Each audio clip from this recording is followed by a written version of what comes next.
Merhaba sayın seyirciler. Yayında 19 Nisan Cuma, Kiev saatiyle 22. İşgal altındaki Kırım, Kırım Tatarları ve Ukrayna'ya dair bu haftanın önemli konu başlıklarından derlediğimiz Türkçe Zaman Özet programımızda stüdyoda ben Ömer Baş sizlerleyim. İyi akşamlar.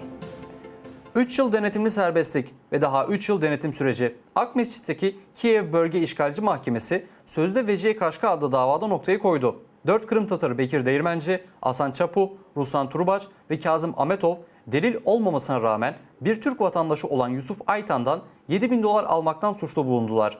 Yaklaşık 17 ay süren dava, onların serbest bırakılması için yakınları tarafından verilen mücadele ve sanıkların sağlığını zedeleyen süreç hakkında bilgiler haberimizin devamında. Akmescit şehrinin Medobori kafesinde silahlı polis memurları 2 yaşlı Kırım Tatarını kabaca yere iterek ellerini kelepçeliyorlar. Bunlar Kazım Ametov ve Bekir Değirmenci. Familia. Bir başka Kırım Tatarı Ruslan Turubaç direkt otobüsten itiliyor. Kafenin yanında güvenlik güçleri Hasan Çapuh'u alıkoyuyor. Kırım Tatar Milli Hareketi'nin emektarı Vecihe Kaşka o sırada onun yanındaydı. O gün 23 Nisan 2017 yılı. Vecihe Kaşka'nın ömrünün son günüydü. FSB baskını esnasında kadın kötüleşiyor ve ambulansta vefat ediyor. Elhamdülillahi Rabbil alemin, Errahmanirrahim. 4 Kırım Tatarını ele geçirmek için özel bir operasyon düzenlendi. Çünkü onların bir Türk vatandaşı olan Yusuf Aytan'dan 7.000 dolar aldıkları iddia edildi. Bunu kanıtlamak için güvenlik güçleri Kazım Ametov, Bekir Değirmenci, Ruslan Turubaç ve Hasan Çapuh'un evlerini aradılar. Ve aradıklarını buldular. 3 adet Kalaşnikov tüfeği, mühimmat ve hatta uyuşturucu bile bulundu. Doğada var olmayan bu delil 4'ünü de parmaklıklar arkasına koymak için yeterliydi. Aslında ise hapishane hücresinde Yusuf Aytan'ın olması gerekiyordu. Çünkü o Vecihe Kaşka'nın torununu kandırarak paraya alandı. Kazım Ametov'un kızı Naciye için babası gözaltına alındığı gün hayatının en korkunç günü olmuştu. Tutuklu taşıyan aracın yanında duruyordum. Pencereleri siyahtı. Arkamı döndüm ve tanıdık gözleri gördüm. O benim babamdı. Onları serbest bırakmayacaklarını anlıyordum. Ve onlar gerçekten serbest bırakılmadılar. Adaletsizce suçlanan Kırım Tatarlarının avukatları, işgalci yargıçlara savundukları kişilerin soruşturmadan saklanmayacaklarını kanıtlamak için boşuna uğraştılar.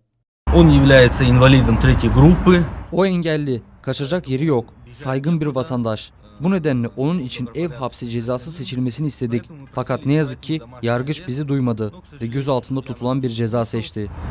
И избрал меру пресечения содержания в СИЗО. Akmescit hapishanesinin insanlık dışı koşulları her geçen gün onların sağlık durumunu kötüye sürüklüyordu. Bekir Değirmenci tutuklanmasından 3 hafta geçer geçmez kritik durumda yoğun bakım ünitesine alındı. Adam hastane koridorunda 3 gün komada kaldı. Bu durumda bile 3 silahlı güvenlik görevlisi tarafından takip edildi. Durumu değişmiyor, çok ağır. Akciğerleri sanal ventilasyona bağlı. Bugün bronkoskopi uygulayan bir doktor ve kardiyolog geldi. Vecihe Kaşka adını taşıyan dava sadece tanıkların karmaşık ifadelerine dayanıyordu. Kırım'ın işgalci mahkemelerindeki duruşmalar sırasında hiçbiri aramaların yapıldığı tarih bir yana ayı bile hatırlayamadı. Tutuklanan Kırım Tatarlarının suçluluklarını ispatlayacak ne bir isim ne de özel bir kanıt yoktu. Ben ve meslektaşlarım bu insanların kaçma ihtimali olduğunu kanıtlayan hiçbir belirti göremedik. Bu davadaki her şey bu insanların suçlu olmadığını gösteriyor. İşgalciler 4 kişiden ilk olarak Hasan Çapuh'u cezaevi hapsinden ev hapsine gönderdiler. Bu kişinin cezaevi hücresinde ölebileceğinden korktular. Ruslan Turubaç ve Bekir Değirmenci ve Kazım Ametov parmaklıklar ardında 14 ay geçirdikten sonra 24 Ocak'ta ev hapsi için evlerine döndüler. Yakınları tarafından kahramanlar gibi karşılandılar. Bu davada olan ve ev hapsine bırakılan Bekir Ağa'yı, Kazım Ağa'yı ve Ruslan Ağa'yı desteklemek için geldik. Bu sahte davada Yusuf Aytan'ın kendisi ilk defa birkaç hafta önce ortaya çıktı. Ancak 4 Kırım Tatarı ondan 7.000 dolar almak istediklerini hala ispat edemedi. 11 Nisan'da sözde hakimler Yusuf Aytan'dan rahmetli Vecihe Kaşka'nın ailesine borçlu olduğu parayı geri vermesi için karar çıkarttılar. Bugün duruşmada işgalciler 4 Kırım Tatarının kaderini belirlerken Ruslan Turubaç'ı son sözü kullanma hakkından mahrum ettiler. Hakim gelip söz hakkı verdiğinde Ruslan konuşmaya başladı. Ancak Ruslan kendi masumiyetini ifade etmeye başladığında yargıç onun sözünü kesti. Месте, где Руслан хотел, высказаться о своей невиновности. Sonuç olarak sözde hakimler sanıkların saygın yaşlarına ve kötü sağlık durumlarına rağmen 3 yıl şartlı artı 3 yıl denetim süresi şeklinde ceza verdi. Hasan Çapuk'un cezası diğerlerinkinden 6 ay fazla sürecek. Çünkü iddiaya göre arama sırasında onun evinde silah ve mühimmat bulunduğu iddia edildi. Avukatlar şimdiden temize hazırlanıyor. Tatyana Suli, Zaman, ATR. Ukraynalı denizcilerin yargılanması. Rus mahkemesi kavuşturma tarafından talep edildiği gibi onların 24 Temmuz'a kadar 3 ay daha gözaltında tutma kararı aldı. Oysa avukatlar derhal hepsinin serbest bırakılmasını istemişti. Şimdi ise mahkeme kararına itiraz edilecek. Olayların nasıl geliştiği ve mahkumları desteklemek için kimlerin geldiği haberin devamında. Moskova'nın Lefortovo mahkemesinde devamlı alkış sesleri duyuluyor. Ukraynalı esir denizciler bu şekilde karşılanıyorlar. Mahkemeye dörtlü gruplar halinde getiriyorlar. Mahkum yakınları endişeli bir bekleyiş içerisinde. Son defa birbirlerini Ocak ayında görmüşlerdi. Yine aynı şekilde mahkemede. Her şey Ukrayna için, yaşasın Ukrayna, her şey iyi olacak. Duruşmanın sonucu en başından belli olmasına rağmen böyle sıcak bir karşılamadan sonra denizcilerin morali düzeliyor. Tanrı izniyle yakında evimize geri döneceğiz. Şakalaşıyorlar ve gazeteciler aracılığıyla yakınlarına selam gönderiyorlar. Nastya, güneşim, seni çok seviyorum. Doğum günün kutlu olsun. Başpiskopos Kliment mahkumlara birkaç söz söylemek için fırsat buluyor. Paskalya için sizlere tebrikler yazdım. Tanrı sizleri korusun. Avukatlar sizlere ulaştıracağı yazıları dikkatlice okuyun. İnancınız tam olsun. Dua edin. Kutsal kitabı okuyun. Tanrı ve Ukrayna bizimle. Duruşma kapalı kapılar ardında geçiyor. Esir askerler hala isimleri, doğum tarihleri ve rütbeleri hariç hiçbir şey söylemiyorlar. Doğum yerimi açıklamayacağım. İlk 12 asker mahkeme kararını öğleden sonra duydu. Diğerleri akşama doğru. Karar herkes için aynı. 3 ay daha. 24 Temmuz'a kadar tutuklu kalmanın uzatılması.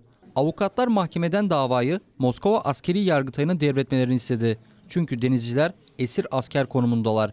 Ancak Lefortovo Mahkemesi talebi reddetti. Ocak ayının başında ve Şubat ayında yapılan temiz esnasında mahkemeler tutukluların gerçekten esir asker olduklarına dair hiçbir kanıt sunulmadığını söylemişti. Biz bu durumu düzelttik. Bu rapor Birleşmiş Milletler'e de sunuldu. Yargıçlar bu sefer ne diyecekler acaba? Çünkü hakimlerin gözaltında tutma kararı değişmedi. Geçen yıl 25 Kasım'da Kerç Boğazı bölgesindeki Rus güvenlik güçleri 3 Ukrayna gemisine saldırmıştı. Nikopol ve Berdyansk adlı tekneler ve Yanık Kapı adlı römorkora. 24 denizciden oluşan mürettebat ele geçirildi. 3'ü yaralandı. Hepsi sınırı aşmakla suçlandı. Ukrayna denizcileri askeri esirler olarak görüyor ve bu sebepten Rusya'yı tutsakları serbest bırakmaya zorlamak için Birleşmiş Milletler Uluslararası Mahkemesi'ne başvurdu. Anna Makarenko, Zaman, ATR. İşgal edilmiş Kırım'a yakın sınırda provokasyonlar. Zaten bölgede devam eden istikrarsız durumu eski Geniçesk Bölge Başkanı, şimdiki zamanda Rusların işbirlikçisi Seyitümer Nimetullayev sarsıyor. Hain, idari sınırın yakınında silahlı çatışma çıkartmaktan yerel halkın gösteri toplantılarına kadar hiçbir yöntemden kaçınmıyor. İşgal altındaki Kırım ile sınır bölgesindeki durumun kritik hale gelmesi hakkında ayrıntılar ilerideki haberimizde. Mihail Velichko oldukça tanınan adam. Yanukovych döneminde Geniçesk Bölge İdaresi Başkanı, aynı zamanda Ruslarla işbirlikçilik yapan Seyitümer Nimetullayev'in avukatı. Velichko, Nimetullayev sülalesi lehine başkalarının mülkünü ele geçirmek için akıncı programlara katılımıyla ünlendi. 2011 yılında üst düzey patronunun koruması altında bulunarak Geniçesk bölgesinin bir sakinini neredeyse öldürmek üzere dövdü. Herson aktivisti olan Yekaterina Ganzyuk'un acımasız cinayetinde esas şüpheli olan Alexey Moskalenko Levin'i savundu. Levin, Savchenko'nun yasasını kullanarak vaktinden önce özgür bırakıldı. Ancak bunun özellikle yapılan bir durum olduğuna dair düşüncelerimiz var. Yekaterina Ganzuk'a yapılan saldırı hazırlığında ve örgütlenmesinde önemli bir unsurdu. Soruşturmanın sonuçlarına göre bu suçta önemli rol taşıdığını söyleyebilirim.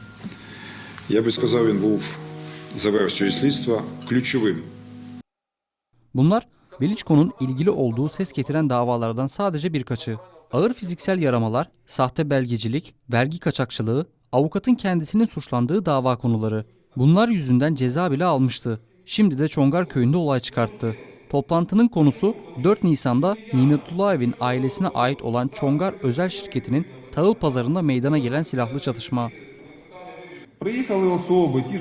Yine aynı asker ve Aydar taburundan olan 15 kişi yüzleri maskelerle kapatılmış halde geldiler. Koşup girdiler. Sonra ne oldu? Buna kendim şahitim. İşin içinde ben de vardım. Çekim yaptım ve güvenlik güçlerini çağırdım.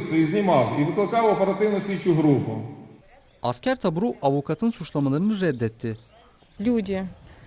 Kendilerini Azov isimli güvenlik şirketi olarak tanıtan insanlar ve 2 araç dolusu anlaşılmaz insan Dnipro eşkıyalarındandı. Silahlarını 19 yaşındaki çocukların kafasına dayadılar. Çocuklar oradan ayrılmazsa onları öldüreceklerini söylediler. Biz kimseye dokunmadık ve bu çatışmada yer almadık.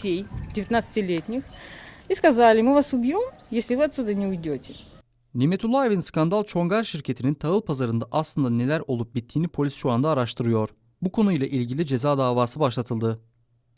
Üzerinde silah olan 2 kişi daha gözaltına alındı. O silahları kullanıp kullanmadıklarını polisler şu anda araştırıyor. Mihail Veliçko bu olaylardan sonra kendisine baskı uygulandığından şikayetçi. Görünüşe göre Çongar şirketinin ve Nimetullaev'in temsilcisi olduğum için asker yazılı arabada gezen Evelina isimli şahıs ve sizin kanalınızın yöneticisi SBU'ya benim tüm hareket ve eylemlerime dikkat etmelerini söylediler.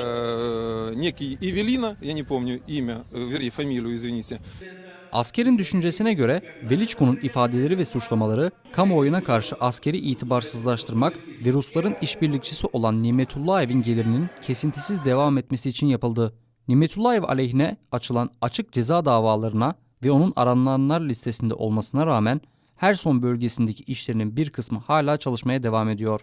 Yo-Kontrol analitik sistemine göre Nimetullaev ailesine ait 26 şirket faaliyetlerini devam ettirmekte. Çongar şirketi ve Kırım sınır bölgesindeki 17.000 metrekarelik arazi de bunlara dahil.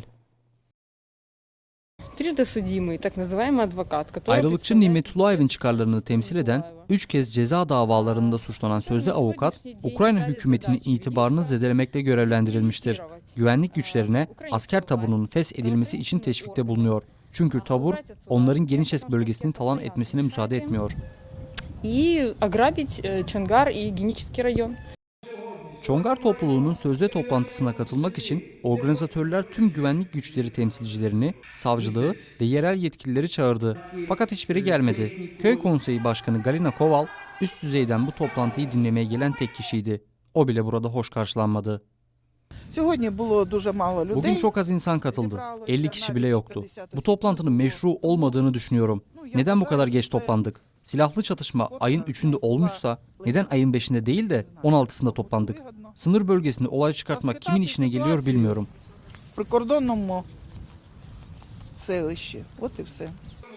Toplantıya katılanlar Mihail Veliçko'nun suçlayıcı konuşmasının ardından dağıldılar. O sırada avukat yeni bir toplantı düzenleyeceğini ilan etti. Bu kez güvenlik görevlilerinin ve rütbeli memurlarının da katılacağını umuyor. Asker taburu güvenlik kuvvetlerinin Kırım'la sınırı olan bölgede kamuoyunu ve durumu sarsma amaçlı düzenlenen bu tür toplantılara dikkat edeceklerini umut ediyorlar. Vladislav Sturjuk, Zaman, ATR. 10 milyon dolarlık dava. Tam olarak bu kadar para Türk iş adamlarının Dnipropetrovsk Tarım Şirketi İK Aktiv'e yatırdığı ve işin 75 faizini satın aldığı miktardır. Bu yatırım sayesinde üretici tesis birkaç yıl içinde sektörün ileri konumuna geldi. Ancak bundan sonra yabancı yatırımcıların şirketten ayrılmaları istendi. Anlaşmanın yasa dışı olduğunu ve Türk iş adamlarının aslında yatırımcı değil de dolandırıcı oldukları iddiası öne sürüldü. Türk yatırımcılar haklarını savunmak üzere mahkemeye başvurdular. Davayı 1. ve 2. derece mahkemelerinde kazandılar. Ancak buna rağmen eski iş ortakları Dnipro'da ikamet eden Ruslan Yevstafayev bu sonuçlara itiraz etmeye karar verdi. Şimdi dava Yüksek Temiz'in Ekonomik Temiz Mahkemesi tarafından değerlendiriliyor. Kırım Tatarların lideri Mustafa Abdülcemil Kırımoğlu, Türk yatırımcılarını desteklemek için mahkemeye geldi. Benim için burada olmam çok önemli. Temiz veren taraf kazanırsa büyük bir darbe olmuş olacak. Öncelikle Türk iş adamlarının artık buraya gelmesi gerekmediğinin göstergesi olacak ve genel olarak Ukrayna devletinin itibarı zedelenecektir. Bu durum başka yatırımcılar için Ukrayna'da haydutluk mevcut olduğundan buraya yatırım için girilmemesi gerektiğini gösteren bir sinyal olmuş olacak.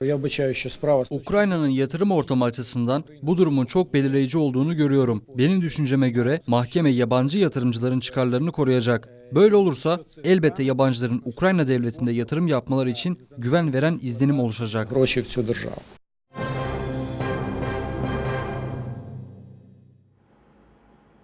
Milletin kültürel ve ideolojik temelini yok etmek adına düzenlenen katliam. 17 Nisan 1938'de Kırım'daki Stalin siyaseti Kırım Tatar halkının seçkin temsilcilerinin imhasına başladı. Onlar arasında önde gelen öğretmenler, sanatçılar, tarihçiler ve toplum aktivistleri vardı. Sadece ilk 19 günde Kırım Tatar aydınları öldürüldü. Katliam birkaç gün sürdü. Tarihçilere göre bu katliam Kırım Tatar halkının sürgün edilmesi kadar trajiktir.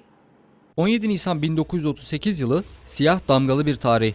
Önde gelen Kırım Tatar siyasetçileri, yazarları, sanatçıları, etnografları ve öğretmenleri milliyetçilik ve yabancılara casusluk yapmakla suçlanıyorlar. Onlar Sovyetler Birliği'nin hainleri ilan edilerek İçişleri Halk Komiserliği'ne teslim ediliyorlar. Karar anında kabul ediliyor ve onlar öldürülüyorlar. Her şey birkaç saat içerisinde gelişiyor. Bir günden fazla sürmüyor bile. Kırım Tatar Milli Hareketi'nin tamamını yok etmek için yapılan karmaşık bir vuruştu. Hatta Kırım Tatarlarının canlanmaması için yapılan bir katliamdı diyebiliriz. Öldürülmesi gerekenlerin listesi Stalin'in emri üzerine hazırlanmıştı. O listede diğerlerinin arasında tarihçi ve etnograf Hüseyin Bodaninski de vardı. O dönemde Bodaninski, Kırım'da yapılan arkeolojik araştırmaları yönetiyordu ve aynı zamanda Bahçesaray Han Saray Müzesi'nin müdürü olarak çalışıyordu. Onun dışında listede Kırım Tatar halkının ilk kurultayının katılımcısı Hasan Sabri Ayvazov, bilim adamı olan Osman Akçokraklı, şair Abdullah Latifzade gibi isimler de vardı. Halkın milli kültürünün önde gelen taşıyıcıları oldukları için onların varlıkları bir yana isimlerinin hatırlanması bile Sovyet hükümetinin işine gelmiyordu. Bu yüzden İçişleri Halk Komiserliği bu şahısların mezarlarının bile olmamasını sağladı. Katledilmiş aydınların cesetlerinin ne olduğu hala bilinmiyor. Bu konuyla ilgili sadece tahminler var. Bu katliam Ak Mescit şehrinin yanında bir yerde yapıldı. Bugün orası Ak Mescit'in ilçesi. Oraya Krasnaya Gorka yani Kırmızı Tepelik diyorlar. Cesetlerle ne yaptıkları sorusuna ne yazık ki kimse cevap vermeyecek. Hepsi beraber aynı çukura gömülüp tanınmamaları için toplu mezar kireçte kapanıldığı ihtimali var. 1938-39 yıllarındaki baskılar ve infazlarla Stalin rejimi geçmişteki tarihi ve etnik köklerini unutan yeni bir toplumun sözde Birleşmiş Sovyet halkının geliştirilmesini tamamladı. Bolşevikler devrimden sonra ülke genelinde oluşturulan her bir özerk cumhuriyetin bel kemiğini yok edecek hareketler gerçekleştirdiler. Всі ці національні республіки, що там велика Україна, що Tüm bu özerk cumhuriyetler ister büyük bir Ukrayna, ister küçük bir Kırım, Sovyet hükümetinin galibiyetleri sonucunda oluşmuştu. Onların toplamı ise daha büyük bir Sovyet cumhuriyetini oluşturmuşlardı. Ancak Stalin için ulusal özerk cumhuriyetlerin var olması bir nevi ulusal bir yenilgiydi. O hiçbir zaman özerk cumhuriyetlerin olmasını istemedi. національних справ така собі персональна поразка. Sovyet hükümeti Kırım Tatarları ile geçen asrın 20. yıllarından itibaren savaşmaya başladı. İlk yöntemi planlı bir açlık düzenlemekti. Sonra Bolşevikler askeri önderleri vurdu. Bundan sonra genel kamulaştırma esnasında 30 bine yakın Kırım Tatarı infaz edildi ya da Yarımada'dan sürgün edildi. Ve son olarak da Kırım Cumhuriyeti Başkanı Veli İbrahimov'un idamından sonra bile bununla yetinmeyip Kırım'ı ve halkını terk edip gitmeyen siyasi seçkinlerin ve aydınların infazları. Birçoğunun İsmail Gaspralı'nın fikirleri üzerinden aldıkları eğitimleri ve Avrupa yönelimleri vardı. Hepsini birleştiren ortak unsur ise Sovyet iktidarından memnun değildiler. Bunlar kamuoyu fikrini şekillendirebilen şahıslardı. Sovyet hükümetinin işine gelmiyorlardı. Радянська влада Sovyet hükümeti otoritesini pekiştirmek için ve kimseyle anlaşmaya ihtiyaç duymamak için öncelikle aydınları ve liderleri katletti. Sonra da sadece görüntü olarak kalmış olan özerk cumhuriyetleri de yok etti. видимість республік Katliam 3 gün sürmüştü. Hala tarihçilerin arşivde buldukları sadece 19 isim bilinmektedir. NKVD'nin ne kadarı hakkında bilgileri yok ettiği hala bir soru olarak kalıyor. 3 Kırım Tatarı'nın müebbet olarak çalışma kamplarına gönderildiği biliniyor. Viktoria Boyko, Maxim Betsenko, Zaman, ATR. İşgal altındaki şartlarda Kırım Tatarlarına destek, Türkiye'de Ukrayna Başkonsolosu ve İstanbul Kırım Türkleri Derneği Başkanı tarafından müzakere edildi. Alexander Gaman ve Jalejisten önümüzdeki dönem için işbirliği planları üzerinde anlaştılar. Özellikle Ukrayna ve Kırım Tatar Kültür Günleri etkinlikleri de konuşuldu. Що ми можемо показати? Ukraynalıların burada çalışan Kırım Tatar kurumlarıyla işbirlik içerisinde olmalarını istiyoruz. Türk toplumuna sunmak istediğimiz esas şey bizim Kırım Tatarlarıyla birlik içerisinde olduğumuzu göstermek. Planladığımız etkinlikler arasında İstanbul Üniversitesi'nde Kültür Günü, İstanbul'un meydanlarından birinde beraber düzenleyeceğimiz konser, Kırım Tatarlarının sürgün edilişinin yıl dönümünü anma merasimi, Ukrayna ve Kırım Tatar Sinema Günleri. Спільна днів кіно. Kırımlıların ve Kırım Tatarlarının Ukrayna topraklarında ve Ukraynalılarla beraber yaşarsa daha hür olacaklarına inandığımız için bu temaslarımızı devam ettiriyoruz. Biz kesinlikle Ruslarla beraber Rus kumandası altında yaşamayı istemiyoruz. Biz Rusları biliyoruz çünkü. Onlardan yaşadıklarımız büyük tecrübeler var bizim. Benim bile İstanbul'da doğmamın sebebi bu Rus zulmündendir. Benim ailem eğer Rus zulmünde yaşamasaydı, kart babalarım, benim babam Romanya'da doğmazdı, ben de İstanbul'da doğmazdım, vatanımda doğardım.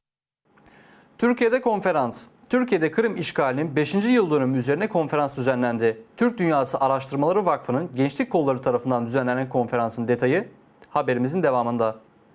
Konferansın temel amacı işgale ilişkin gerçekleri aydınlatmaktı. Dinleyiciler Türk dünyasını araştıran öğrenciler ve akademisyenlerdi. İstanbul Kırım Türklerinin Derneği'nin Gençlik Kolları Başkanı Yasin Berber spikerlik yaptı. Video görüntüler, fotoğraflar ve belgeler yardımıyla Kırım işgalinin gerçekten nasıl olduğu anlatıldı. Orada insanların ben birçok konuştuğum zaman bir seçimle olduğunu düşünüyorlar ama bu sıradan bir seçim değildi. Bu silahların gölgesinde bir seçimdi ve şu an orada Kırım Tatarlarının ne zorluklar çektiği biraz daha içeriye kapalı kalıyor. Bunun bütün dünyada yankılanması, ses bulması lazım. Türk Dünyası Araştırma Vakfı Gençlik Kolları Başkanı Funda Kılıçarslan'a göre Türkiye, Kırım'ın işgali ile ilgili gereken açık pozisyonu göstermemektedir. Onun görüşüne göre bu durum Türkiye'nin Rusya ile yakın ekonomik bağlarla bağlantılı. Rusya ile her karşı karşıya geldiğimizde keza uçak düşürülme vakasını herkes biliyordur. Ciddi problemlerle karşılaştık. Maalesef ülke olarak ekonomisi iyi olan bir ülke değiliz. Yani bazı dışarıdan ülkelere bağımlıyız ve bu bağlılıkla yine kendimizi düzgün bir yolda seyrettirebiliyoruz ama dediğim gibi Rusya ile olan bağımız yüzünden keza benzer bir durumu Çin ve Uygur vakasında da yaşıyoruz. Yeteri kadar tepki gösteremiyoruz. Turan Ocakları Başkanı Ercan Uçar, Türk dünyasının bu tür tehlikelere karşı durabilmesi için birlik ve dayanışma içerisinde olması gerektiğini düşünüyor. Kırım'ı şöyle değerlendirmek istiyorum. Kocaeli'ye benzetiyorum. Kocaeli faciasını Kırım'da da görmek istemiyoruz. Bunun için Türk devletlerinin ciddi anlamda bir araya gelip uluslararası arenada bu durumu savunmaları gerekiyor. Konferans organizatörleri doğru bilgi alan gençlerin bunu başkalarıyla da paylaşacağını umuyorlar. Gelecekte Kırım'da dahil olmak üzere Türk dünyasının çıkarlarını gereken seviyede savunmak için bu çok önemli. Emine Halil, Vladlen Melnikov, Zaman, ATR. Kırım Tatar klasik şarkısı, keman, kobza ve bandura gibi müzik aletlerinin eşliğinde aslen Kırım Tatarı olan Ukraynalı şarkıcı Jamala, Naon Orkestrası'nın 50. yıl dönümü onuruna Milli Opera sahnesinde unutulmaz Bizim Taraf şarkısını söyledi. Bu şarkı Kırım Tatar halkının vatanına sevgisini ifade eden, halk tarafından sevilen parçalardan biri. Salondaki seyirciler ve orkestra müzisyenleri Jamala'yı ayakta alkışladılar.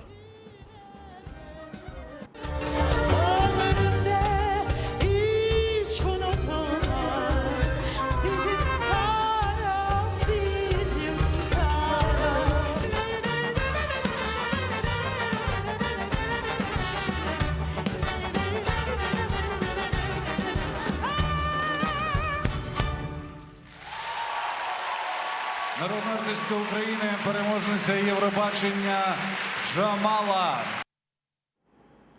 Geçtiğimiz günlerin Ukrayna, Kırım Tatarları ve işgal altındaki Kırım'a dair mühim konularından derlediğimiz haberlerimizi içeren Türkçe Zaman özet programımızın sonuna geldik. Gelecek hafta yine aynı gün ve saatte, yani Cuma akşamı Kiev saatiyle 22'de görüşmek üzere. Şimdilik hoşça kalın.